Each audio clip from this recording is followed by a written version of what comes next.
Movie के start में David को दिखाया जाता है जो कि अपने बॉस टोनी को ड्रग सप्लाई करने आया था और इस काम के बदले टोनी डेविड को पैसे दिया करता था। पर डेविड अब इस काम को और नहीं करना चाहता था क्योंकि उसकी वाइफ ने उससे कहा था अगर वो इस काम को नहीं छोड़ेगा तो वो उसे छोड़ देगी। पर टोनी जो है वो डेविड को ये चीज करने के लिए अलाउ नहीं करता और डेविड के पैसे भी नहीं देता। तो इसी बात को लेकर इन दोनों के बीच में छीना झपटी होती है और सिर्फ डेविड के हाथों से टोनी मारा जाता है। तभी वहाँ पे पुलिस आ जाती है तो डेविड भागने लगता है और भागते भागते डेविड विजय सलगांव को देख लेता है पुलिस स्टेशन में कुछ दफना कर बाहर आते हुए। इसके बाद डेविड अपने घर जाता है अपने बीवी बच्चे को लेकर इस गाँव को छोड़कर जाने के लिए, बट तभी वहाँ पे पुलिस आ जाती है और डेविड को वो गिरफ्तार कर लेती है। अब कहानी 7 साल आगे बढ़ चुकी है और डेविड भी अपनी जेल की सजा पूरी कर चुका है तो उसे भी जेल से रिहा कर दिया जाता है। फिर हमें विजय और उसकी फैमिली को दिखाया जाता है जो कि अपनी लाइफ को काफी हैप्पीली जी रहा है और विजय ने अपनी कुछ जमीन को बेचकर एक थिएटर भी ओपन किया है एंड वो एक फिल्म को प्रोड्यूस करने का भी प्लान कर रहा है। पर आज भी जब लोग विजय को देखते हैं तो वो 2 और 3 अक्टूबर के बारे में बात करते हैं कि किस तरीके से विजय ने पुलिस को पागल बनाया। पर विजय इन सब बातों को इतना ध्यान नहीं देता और अपने काम से काम रखता है। तभी हमें पता चलता है कि इनके शहर में एक नया आईजी आया है जिसका नाम है तरुण और ये मीरा देशमुख का काफी क्लोज फ्रेंड है और अब ये समीर के केस को 7 साल बाद फिर से रीओपन कर रहे हैं। तो इसके बाद आईजी सर गाय तोंडे को अपने यहाँ पे बुलाते हैं जिसको 7 साल से सस्पेंड किया हुआ है।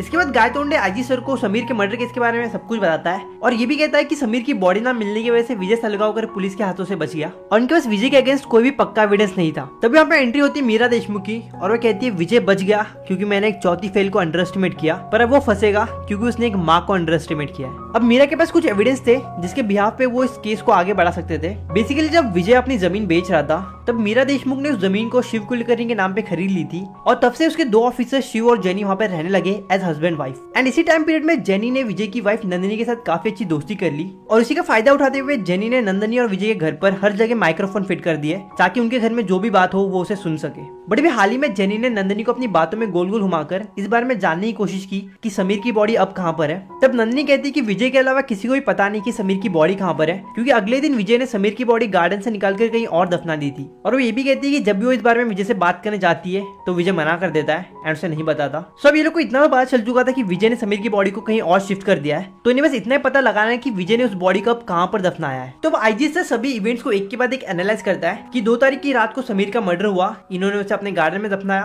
फिर अगले दिन सुबह विजय ने समीर की गाड़ी को खाई में फेंक दी। इसके बाद वो गया पणजी में फेक एविडेंस प्लांट करने के लिए। फिर वहाँ से घर आया और रात को सब सोने के बाद उसने समीर की बॉडी को कहीं और शिफ्ट कर दी और वो 4:30 बजे से पहले अपने घर वापस आ चुका होगा क्योंकि फिर 5:30 की बस से पूरा परिवार पणजी में गया था। तो इन सब चीजों को एनालाइज करने के बाद आईजी से समझ जाते हैं कि विजय ने समीर की बॉडी को अपने घर के 45 किलोमीटर के रेडियस के अंदर ही कहीं दफनाया है। तो बस इन्हें फाइंड आउट करना है कि वो एग्जैक्ट लोकेशन कहाँ पर है जहाँ पे विजय ने समीर की बॉडी को दफनाया है। तो इन्हें कई जगहों पर खोद के देखा पर इन्हें कहीं भी कोई एविडेंस नहीं मिला। तो इन लोगों ने एक नई स्ट्रैटेजी अपनाई एंड लोगों से कहा कि जो भी समीर के मर्डर के बारे में कोई यूजफुल इन्फॉर्मेशन देगा उसे 5 लाख का इनाम मिलेगा। तो इनाम के लालच में आकर कई लोगों ने इन्फॉर्मेशन दी पर एक भी काम की नहीं थी। पर जब डेविड को इस पूरे मामले के बारे में पता चला तो वो तुरंत जाता है पुलिस के पास क्योंकि उसे पैसों की जरूरत थी और उनसे कहता है कि मैं आपको इन्फॉर्मेशन दूंगा बट उसके बदले में 25 लाख रुपए लूंगा। पहले तो इन्हें लग रहा था कि डेविड बस यहाँ पे पैसों की लालच में आया है, उसके पास कोई इन्फॉर्मेशन नहीं है। बट डेविड की बातें सुनकर उन्हें लगता है कि डेविड के पास जरूर कोई काम की इन्फॉर्मेशन है तो वो भी 25 लाख देने के लिए तैयार हो जाता है। तो पैसे मिलने के बाद डेविड बताता है कि 3 अक्टूबर की रात को वो जब पुलिस से बचकर भाग रहा था तो उसने देखा था कि विजय सलगांवकर पुलिस स्टेशन के अंदर कुछ दफना रहा था और उस टाइम पे पुलिस स्टेशन का कंस्ट्रक्शन का काम चालू था।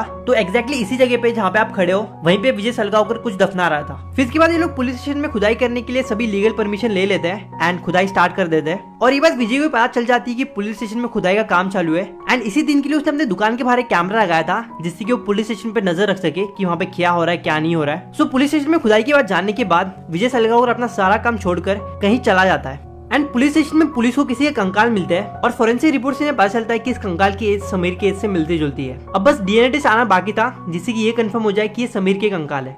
वहीं कोर्ट ने पुलिस को 8 घंटे की परमिशन दी थी विजय सलगांवकर की फैमिली के इंटरोगेशन के लिए और अगली सुबह विजय भी अपनी पूरी फैमिली के साथ पहुंच जाता है पुलिस स्टेशन। बट यहाँ पे आने से पहले विजय ने अपनी फैमिली से कहा था कि कुछ भी हो जाए हमें बस यही कहना है कि इस बारे में हमें कुछ नहीं पता। फिर इसके बाद आईजी सर इन लोगों को वो ऑडियो क्लिप सुनाते हैं जो कि जेनी ने रिकॉर्ड की थी जहाँ पर नंदिनी कह रही थी कि विजय ने उस बॉडी को अगले दिन कहीं और शिफ्ट कर दी एंड फिर इन्हें इनके पड़ोसी शिव और जेनी का सच पता चल जाता है कि वो दोनों पुलिस ऑफिसर है। और आईजी सर विजय से कहते हैं कि डेविड ने हमसे कहा है कि उसने 3 अक्टूबर की रात को तुम्हें पुलिस स्टेशन से बाहर आते हुए देखा है हाथ में फावड़ा लेकर।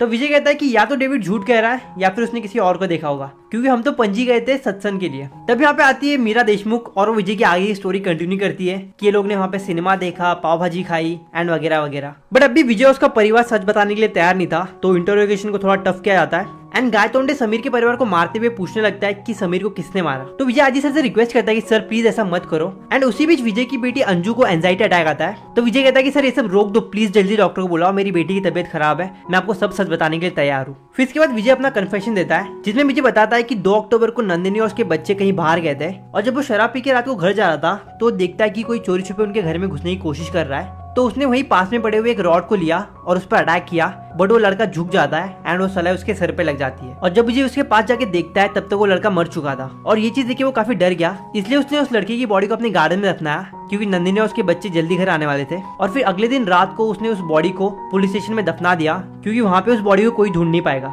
तो विजय ने तो अपना कन्फेशन दे दिया था, बट मीरा देशमुख फिर भी सेटिस्फाइड नहीं थी। वो चाहती थी कि विजय के साथ उसका पूरा परिवार जाए जेल में क्योंकि वो लोग समझ चुके थे कि विजय ने स्टोरी को थोड़ी ट्विस्ट कर दिया है। अब अगले दिन जब कोर्ट में जजमेंट मिलने वाला था, कहता है कि उसका जो कन्फेशन है वो पुलिस ने उससे जबरदस्ती रिकॉर्ड करवाया है टॉर्चर करके। और साथ ही साथ विजय की लॉयर कोर्ट में ये कहती है कि पुलिस ने जो स्टेटमेंट दिए समीर के केस को लेकर वो कट टू कट एक नॉवल से इंस्पायर है, दृश्यम, जो कि मुराद अली ने लिखी है। और तभी कोर्ट में उस कंकाल की डीएनए रिपोर्ट भी आ जाती है जिसमें पता चलता है कि वो कंकाल एक्चुअली समीर के है ही नहीं, किसी और के है। एंड फिर से एक बार कोई भी एविडेंस ना होने की वजह से समीर पे कोई कार्रवाई नहीं होती। इसी बीच जब मुराद अली को विजय के बारे में पता चला कि उसके ऊपर ऐसा कोई केस चल रहा है तो वो इस दृश्यम नॉवल के बारे में आकर आईजी को बताते हैं। ये नॉवल लिखी मैंने है पर इसकी पूरी कहानी विजय सलगांवकर ने बताई थी, बट मुझे ये नहीं पता था कि विजय जो कहानी बता रहा था वो उसकी लाइफ की एक्चुअल कहानी है। और आईजी से समझ आते कि विजय ने फिर से एक बार अपने दाव खेले और अपने साथ अपने पूरे फैमिली को बचा लिया। तो बेसिकली विजय को इस चीज का पहले से अंदाजा था कि एक दिन पुलिस को समीर की बॉडी मिल जाएगी, इसलिए उसने सब कुछ पहले से प्लान करके रखा था कि जैसे पुलिस को समीर के कंकाल मिलेंगे वो फोरेंसिक लैब में जाएंगे टेस्टिंग के लिए, वहाँ पे वो उन कंकाल को चेंज कर देगा। और इसी चीज के लिए विजय ने फोरेंसिक डिपार्टमेंट के सिक्योरिटी गार्ड से दोस्ती भी कर ली थी, जिसका फायदा उठाकर उसने फोरेंसिक डिपार्टमेंट से कंकाल बदल दिए थे। अब ये कंकाल भी विजय को इतनी आसानी से नहीं मिले थे, वो काफी वक्त से ऐसी बॉडी की तलाश में था जिसकी मौत सर पे मार लगने की वजह से हुई हो, जिसके बॉडी मैट्रिक्स समीर के बॉडी मैट्रिक्स से मैच होते हो। एंड फिर फाइनली विजय को ऐसी बॉडी मिल भी गई। तो समीर का केस क्लोज होने के बाद विजय ने समीर के कंकाल को डिकम्पोज कर दिया, बट उसके कुछ कंकाल के हिस्सों को उसके पेरेंट्स को वापस लौटा दिया ताकि वो बाकी के रिचुअल्स पूरे कर सके। और इसी के साथ ये मूवी यही खत्म होती है।